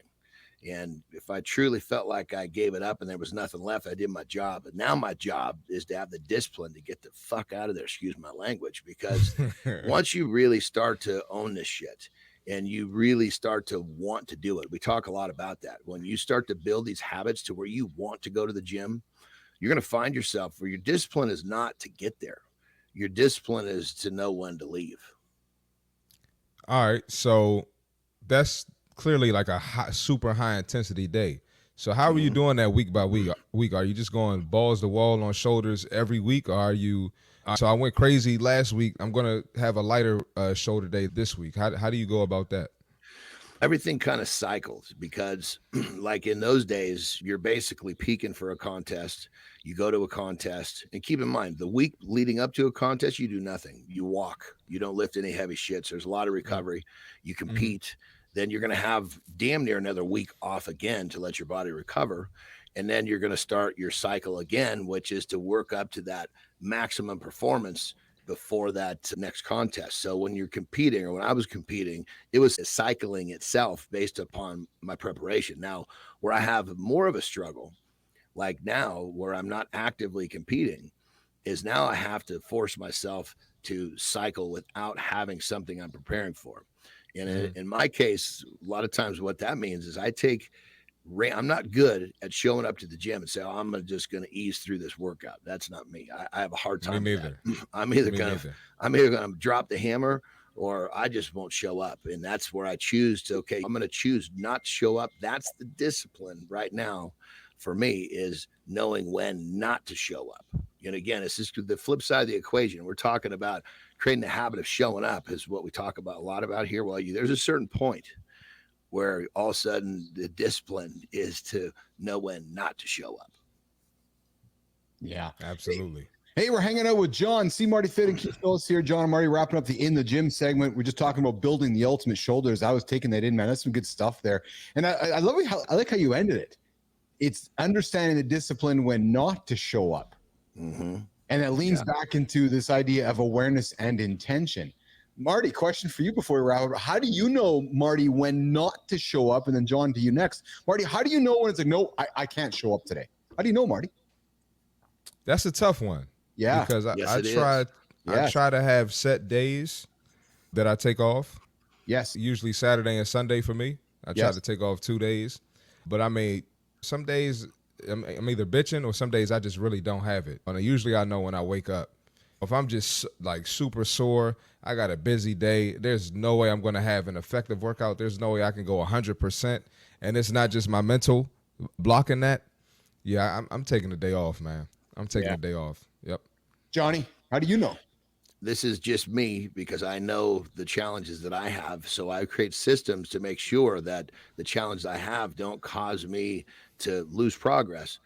So I'm actually much better off making the decision the day before. When I wake up in the morning, I'm going to execute the decision I made the day before. Because in the morning, for me, there's every fucking reason on the planet why I shouldn't do what I want to do. And that's part of my morning routine, is getting my mind in that right spot. So when that decision has been made the day before, and every once in a while it'll be a little skewed, but for the most part, I'm on point, because at the end of the day, I can tell, am I run down? At the end of the day, I know, do I need a little extra rest? And the crazy part about it is when you learn to use this rest as you need it, it is far more effective than the training that you were going to do. You take a day off and you feel great, and you're strong, you're mentally sharp. You get yourself overtrained, you start losing all that stuff. So it's really starting to understand yourself. That awareness, self-awareness is key in this decision-making process.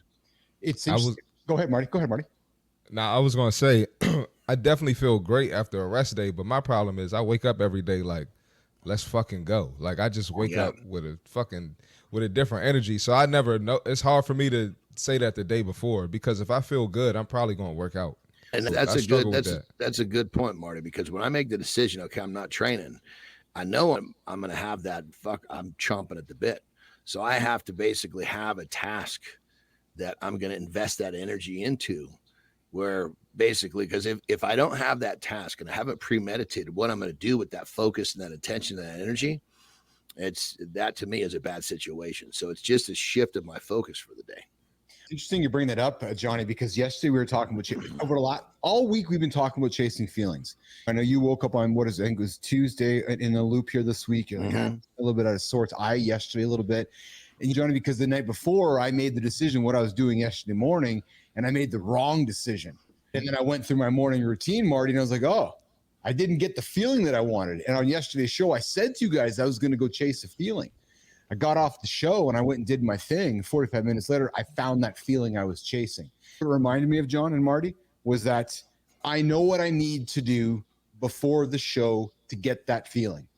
And when I go against it is when I fail myself, right? So this morning, I did it this morning, and I was like, yes, I reminded myself. But for me, though, Marty, it's that balance of, there's some days where I need to learn how to pull back. It's learning how to pull back. And the thing about it is, we got to remember, in this process of being aware of ourselves and managing ourselves, there's going to be plenty of mistakes, and these mistakes are needed. So when you make that mistake, you think, okay, this is a bitch, yes, but guess what?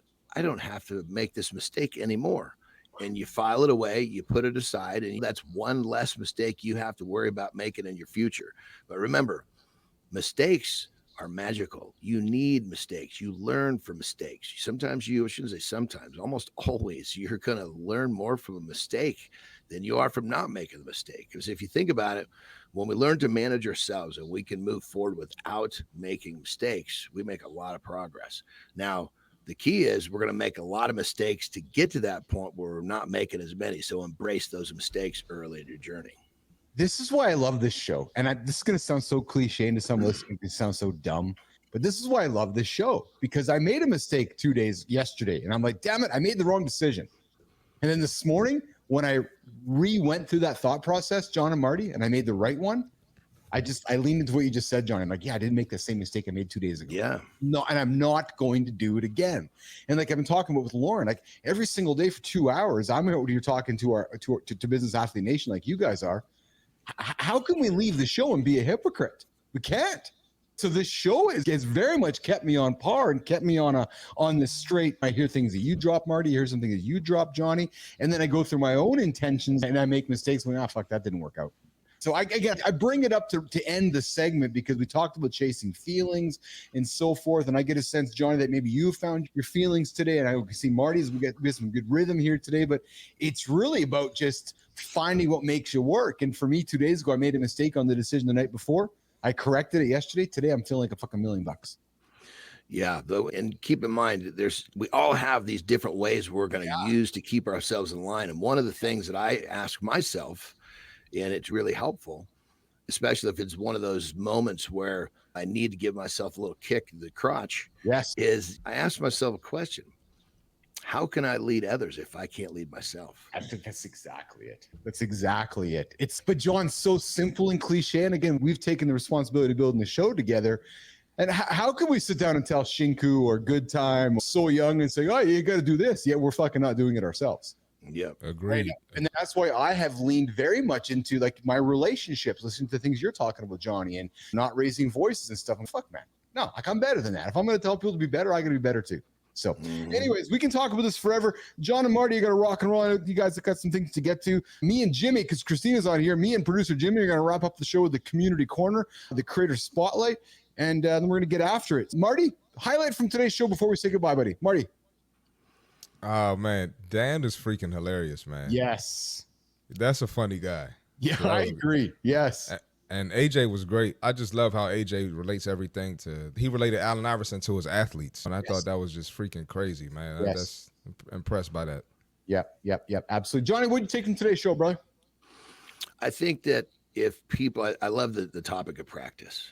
And I think that I was trying to, sometimes when you say something in one way, practice creates confidence. That speaks to some people, and other times it doesn't. So another way to say that, which I think is really key. So I love this topic because it helps people understand the work instills your worth. So when you're putting in the work, it gives you that self-worth, which creates that confidence. You're putting in the work, you should be there. You have confidence. And when you have confidence in what you're doing, you start having fun. And when you're having fun doing something, now you have literally the superior confidence to do great things. And so it all comes back to doing that shit that's not sexy. And the last thing I want to leave people with is what is sexy about doing the shit that's not sexy is this. And I hung my hat on this real early. And it really helped me was I was doing all the shit when no one was looking. And I was doing all the unsexy shit every day. And all of a sudden, because I was able to do what other people wouldn't do, that became sexy. Long before I had the sexy lifestyle. So you can actually make the things that are not sexy. You just got to do them long enough that everybody else realizes, holy shit, they're going to say, I can't do that. But realistically, what they're saying is, I won't do that. Now you're sexy. Yeah. Isn't that true? All right, boys. John, Marty, you guys are going to rock and roll out of here. Good to have you. Good to hang out with you guys this morning. As always, me and Jimmy are going to wrap up the show with the creator spotlight. Johnny, you said something yesterday, man, which I haven't stopped thinking about. Marty, he said something along the lines of a man is, what did you say, Marty? Johnny, a man. I got it. I was almost going to put that in today's lifestyle tip, but I was like, it was too close. I just dropped it yesterday. So it's coming soon. A man that is correct. A man that believes he cannot and a man that believes he can are both correct. I have not stopped thinking about that since yesterday. Honestly, I was in the kitchen last night thinking about it because the truth to it, there's no debate, frankly. And Marty, what got me thinking about it is we know Johnny, you're a philosophy major and a theology major, right? Yeah. It's cool. So that philosophy major, Marty, has come to work for Johnny because the guy drops fucking nuggets left and right. But that statement, man, holy powerful shit, dude. That's powerful shit. It is. Most people, they hear that and they go, oh my goodness. Yeah. What am I choosing to believe? Because you hear this, if you believe you can achieve, but that's only one side of the equation. When you think of it, when both of them are parallel, you're thinking, oh my God, I believe that I can't. I guess I'm never going to. And I can't is relinquishing accountability. You're better off to say, I won't. I choose not to, because at least that way you're being honest with yourself. I can't is just a straight up lie. Yes. Hey, do you guys have 2 minutes to stick around for something just related to this? Let's go, baby. Seth Kuhn, our good friend Seth Kuhn, who was on the show here last week and 2 weeks ago, he made a post yesterday which relates to this, Johnny. And you know what? I wasn't going to do this, but I'm going to do it. Seth's a big listener of the show. I have nothing but affection for the guy. He wrote a post yesterday which fucking moved me, man. I got to read it to you guys because I think it's going to strike you too. Listen to the vulnerability, because John, what he's talking about is exactly what you just said. LinkedIn announced a work anniversary on my behalf. I tried deleting the post, but it persists. Trying to explore why I feel the way I do about something most people would celebrate. I am getting very kind messages and congratulations from some of you, and I appreciate all of them. Here's where it gets really crazy, man. I think the reason I don't want to actually announce the anniversary, because I still see myself working where I do as a failure. I haven't changed careers. I haven't made my goals. I'm still in the same dead-end job. It was a good job for a time, and I appreciate it for that. I am, however, long past the point of needing to move on. So if you see the notification for my work anniversary, there is no need for congratulations. Listen to this, boys. It isn't an accomplishment. It's a lack of ambition for way too many years. I saw this post. It just ripped at my heart because it made me think back to what you said, Johnny, right? Seth's at a fork and he's got two paths, and there's not one path that is correct. Like, you talk about vulnerability and leaning into this. See, the guy just puts himself out there and he's like, man, you guys are all celebrating me, but I've actually failed. But yet that's not incorrect, Johnny, either. When you hear this post, what do you think when you hear this post? I think a lot of times when, I guess, the celebration, I'm not good at celebrating myself either. Yeah. And largely it's just because when I'm celebrating, so to speak, I'm sitting still. I might be looking back. Yes. And I wouldn't want to look back to learn. And what I want to celebrate is my next win moving forward. Yeah. It's like my celebrations are all in my near future, and it's another easy win, but I don't stop to celebrate. It's just another box I check on to the next one. So I think I relate to the fact that where he's coming from, where he's at this kind of crossroad where people saying great job.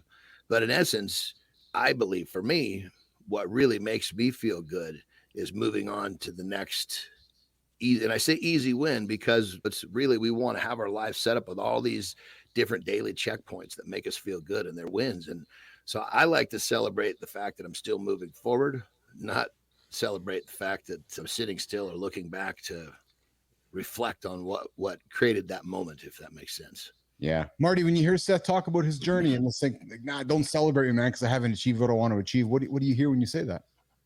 I think that's just a testament to the man he is. Yes. He has beautiful daughters, I believe, beautiful family. Yep. And he has some great stories about his job. So clearly he values it, he loves it, but he just knows he's capable of more. And I think we need more men who want to be capable of more, who want to get to the next level, who aren't content, who aren't complacent.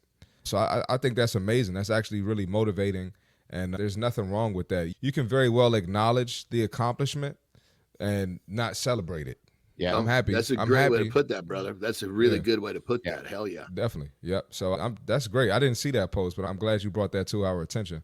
Yeah. You know what? As I wrap it up, Seth, John, and Marty, what I really leaned into his post, especially in today's theme of authenticity in the age of social media, I just wanted to walk even further closer to Seth when I read that post, because you talk about a raw, vulnerable man, Marty, who just offers himself up there.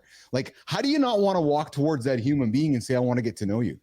Yep. Right? So you talk about real and authentic. I'm like, I want to get to know more of you, Seth Kuhn, because if you're going to offer that vulnerability out for me as a human being, dude, that's the kind of humans I want to surround myself with. So Seth, you keep going at it, brother. You got some fans here in the lab. I know you listen to us daily. Well, listen, we listen to you too, pal. So keep getting after it. And I have nothing but respect and appreciation for you. And John and Marty, I got some jokes here that Seth's been writing for me, but I just haven't been ready to pull them out yet. Marty, listen, they're not poll jokes, Marty. Okay? Did you say poll them out? Oh. I know. So But here, generally speaking, when someone has a writer for their jokes, the jokes are going to be better. That's why they have a writer. Get out. Jimmy, get these guys out of here. I'm gonna walk them out of here like this. Hold on, Jimmy. Oh man. Oh, the footsteps, man. You're gonna be. Oh, yeah. Oh Jesus, you know. See you guys. Have a good one, Keith. All right, Mornings in the Lab with Keith, John, C. Marty, Finn. See you again. Shinku, good time. Those guys are heading out of the lab. I'm working on better sound effects, someone trust me. So listen, at this point of the show here, we like to do the community corner, which is where we take somebody within the social platforms. And right now we're leaning into LinkedIn, and we have something we call the Creator Spotlight. I'm going to turn my great show. Thank you. You're just left with me now. I kicked the other guys out. They're walking out in their snow boots, their snowshoes, and Johnny's got the big cigar and he's walking out there and he's smoking it and so forth. And Marty's looking at me going, what the fuck, man? All right. So anyways, all right. Creator Spotlight, the community corner. Let's get over to this camera over here. Jimmy. Producer Jimmy. Yeah, just Keith and producer Jimmy right now. So those of you that don't know who actually produces the show, is Jimmy behind the scenes. The guy's doing a fucking great bang up job. Flynn, nah, she's just the pretty face on the show. It's actually Jimmy doing all the work. Anyways, now it's time for the community corner, where we celebrate some of the most innovative and inspiring creators out there. Today's Creator Spotlight shines on someone with a unique blend. Oh yeah, I said that. A unique blend of startup grit. Good time, Jimmy says. Great job, Jimmy says. Good time. Yes. Today's Creator Spotlight shines on someone with a unique blend of startup grit and Fortune 100 level strategy. No, not Fortune 500, not Fortune 1000. Fortune 100 level strategy. We're talking about, no, I'm not going to drop the name just yet. No. He's a visionary who knows how to take an idea and turn it into a multi-million-dollar business. We are excited to share his story with you today. Let's dive into what makes this person stand out before I drop his name as today's Creator Spotlight. Today, we are featuring someone who possesses a truly rare combination of startup mentality, Fortune 100 expertise, currently leading something called Flight Level 180. He's building an ecosystem of product capabilities to accelerate business growth with a relentless focus on execution. But listen, nation, I'm telling you right now, his story just doesn't stop there. Oh, baby. No, he's the founding CEO and president of Max Sold. He transformed a $50,000 investment into a thriving marketplace with nearly 500 employees across 30 plus metros in the US and Canada.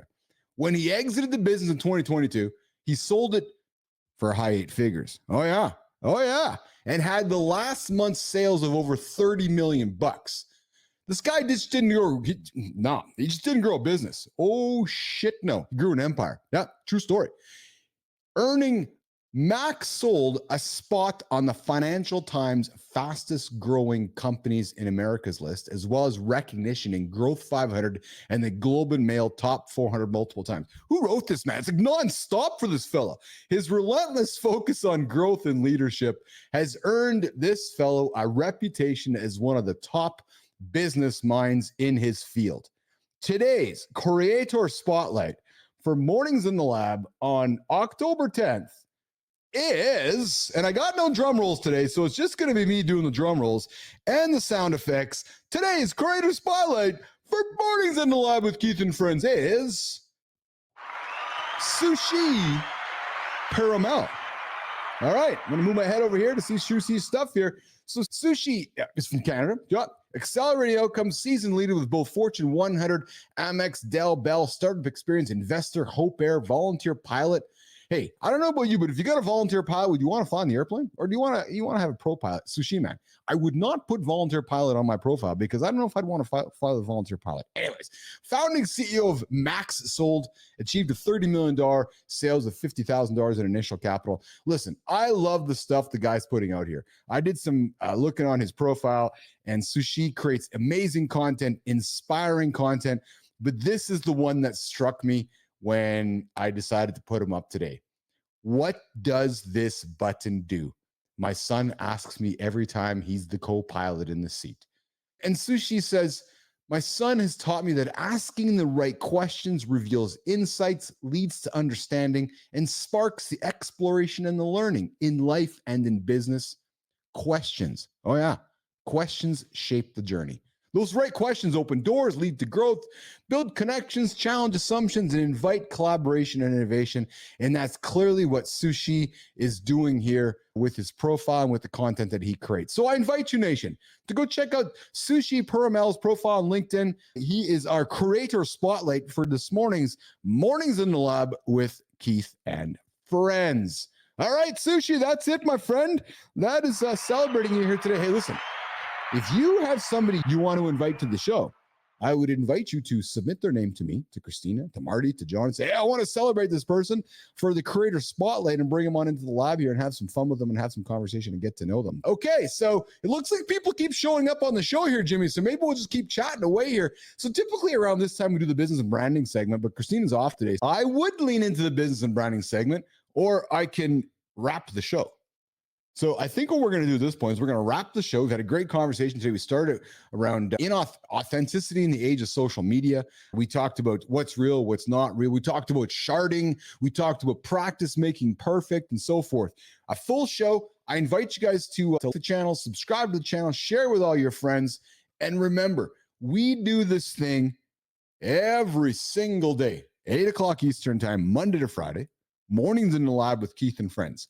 Myself, John Anderson, Christopher Martin, producer Jimmy, producer Christina Flynn. We get up every single day for one reason and one reason only: to help you guys be accountable to achieve the biggest goals in your life. True story. Yes, we help you not hit the snooze button.